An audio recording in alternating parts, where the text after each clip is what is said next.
Hello, Wanderers. Before we get into today's episode, we wanted to let you guys know about a few things. First, we have a community Discord server where you can interact with other lovers of the Backrooms, share awesome memes, and more.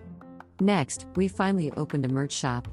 We're very excited to embark on this new step for the podcast, so go on over and give it a look. And lastly, we're always looking for feedback on the podcast, so if there are any suggestions on what you'd like for us to cover, please shoot us a message. P.S. Thanks for all the short stories you guys have been sending.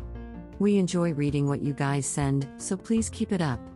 We'll be leaving a link to the Discord as well as the merch store in the show descriptions, so with that short message out of the way, let's return to the episode.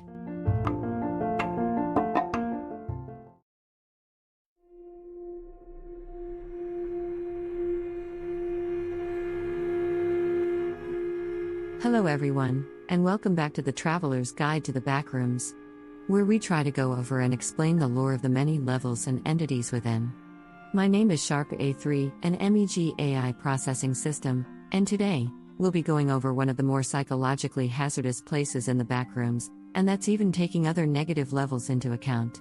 So, I hope you're not afraid of your reflection, because today, we'll be no clipping into level -3. Basic descriptions. Level -3 is the fourth level within the negative continuity and has been given a special survival difficulty class of Mirage, with the subtext of psychological torture, reality warping geometry, and deceptive influences. Basically, this level does some very unpleasant things to your mental state. So much so, it's comparable to level 6 in that regard. Speaking of, as we get into the level explanation, you'll start to notice just how level -3 isn't too much different from level 6, even with it being the polar opposite in concept. Appearances. Level -3 mostly takes the appearance of a small cube-shaped room with each wall, roof, and floor being made from a mirror-like surface. As you could probably guess, this can be very disorientating to a wanderer. Not just for the strange optical illusions created by many large mirrors reflecting each other's surfaces, but for some, this would be the first time they've seen their reflections since no clipping into the Backrooms. After seeing how messed up their bodies have become due to all the trials and tribulations they had to conquer throughout their journey, wanderers are known to spiral into a deep depression. Which is quite understandable. Most people aren't able to face what they've been reduced to. From healthy hair and skin to malnourished frames and haggard skin. Many underestimate the degradation due to the lack of food, water, and most importantly, sleep. But I digress. While within the level, wanderers state that light can be seen within the level, allowing them to preserve themselves in the mirrors. Though it's never stated where that light originates from. But upon further investigation with video equipment, it's been revealed that there isn't any light source to be found here. Meaning the level is completely dark within. Because of this revelation, it's mostly believed that level -3 causes wanderers to hallucinate the sensation of there being light, proving just how strong the mental manipulations here can be. So with every surface being made of a mirror, you're probably wondering how one explores the level to find an escape, so let me sprinkle some insight on that. Some surfaces within the level will allow you to pass through them, given you use the appropriate force to do so, and I'm not talking about breaking through the glass. When you find one of these passageways and used enough force that'll most likely break the glassy surface, it will begin to ripple almost like water, allowing you to pass through. Think of it like traveling through the paintings in the famous Front Rooms game Super Mario 64. Doing this will place you into an almost identical mirror room, though with some slight defects in the mirror-like surfaces along with cracks and uneven proportions. It's unknown if you're able to re-enter the previous rooms after exiting, though without any conclusive text on the matter, it's unlikely we'll find out anytime soon. As the wanderer continues to pass through more walls, these rooms become more decrepit and bloodstains can even begin to appear. It's unknown when this begins, but as you continue your journey here, your reflection will become to act beyond your actions. Seeming moving on its own, almost as if it's sentient.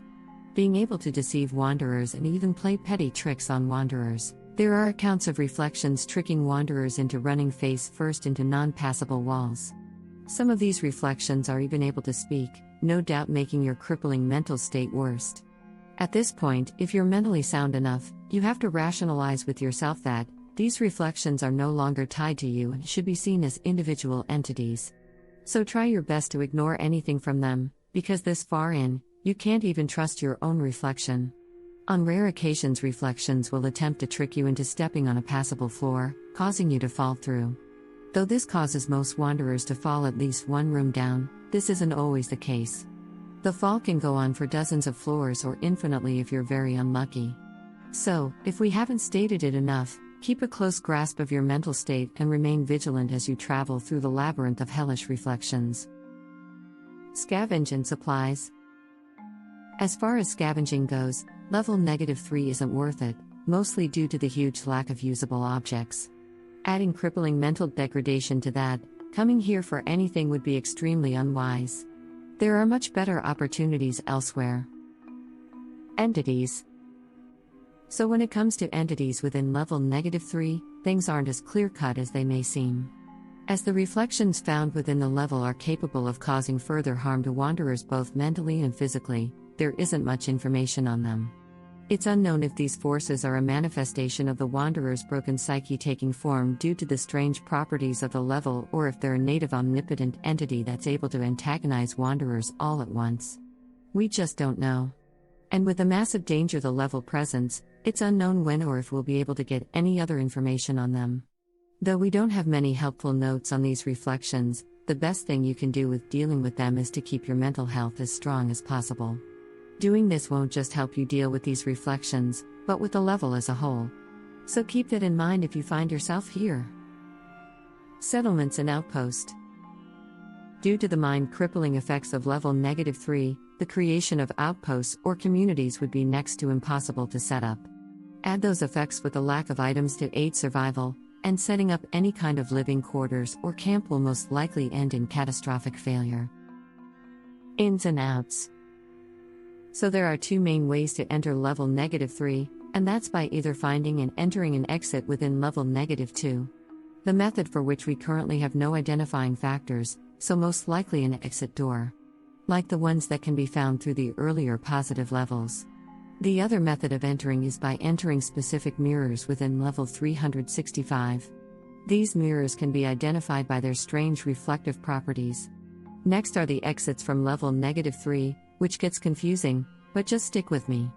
Going off the level data we have, there are two known ways of exiting the level, and they both can be found using the same method.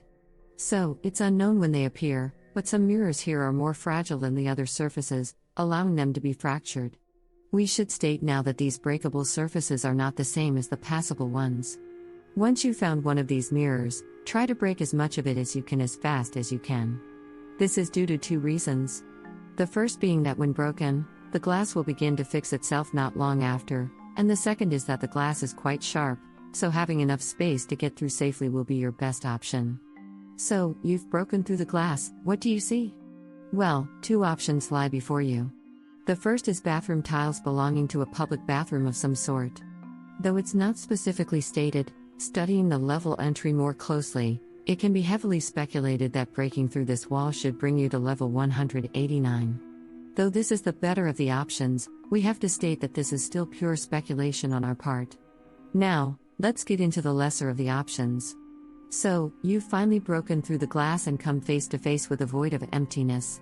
Though it's not specifically stated as being the capital V void you might be thinking of, it's still quite dangerous nonetheless. Within its interior is nothing at its most basic form. And if you get trapped within, there's not much else that you can do.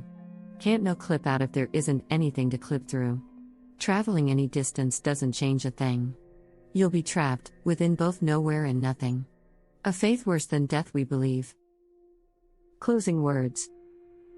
So, that was level -3, the worst house of mirrors you'll ever find yourself in. So what did you guys think of the level?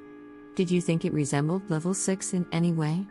Do you believe the reflections gained sentience, or is it all in the minds of the wanderers? We'd love to know what you think. That's going to be all from us today, so thanks for listening and we hope to see you guys in the next episode. Until next time, have a wonderful day, and be safe out there.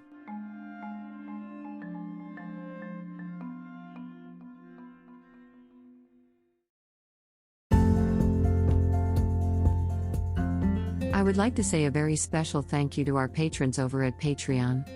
Starting with the Wanderers at the $1 level, Ridiculous, Izzy Klein, Caleb Hills, Zico, Nathan Gear, Anakin Bumgardner, Sushi Penguini, My Friends Call Me PK, Jeff Nordley, Slim Steven, That One Random Guy, The Good Diamond, Undead, Brandon Berry, Shelby Girl Gaming, Mystery BMO, and Coconut Cluster. Next up are our senior explorers at the $8 level, Stephen Conger, Manicord, Lee, and Zephyr the Cast Iron Crow. Thank you all for going that extra step to support us and what we do. It's greatly appreciated. If you would also like to get your name shouted out at the end of the episode, get access to exclusive Patreon content and more, go become a patron on our Patreon. Thanks again for listening, and have a wonderful day.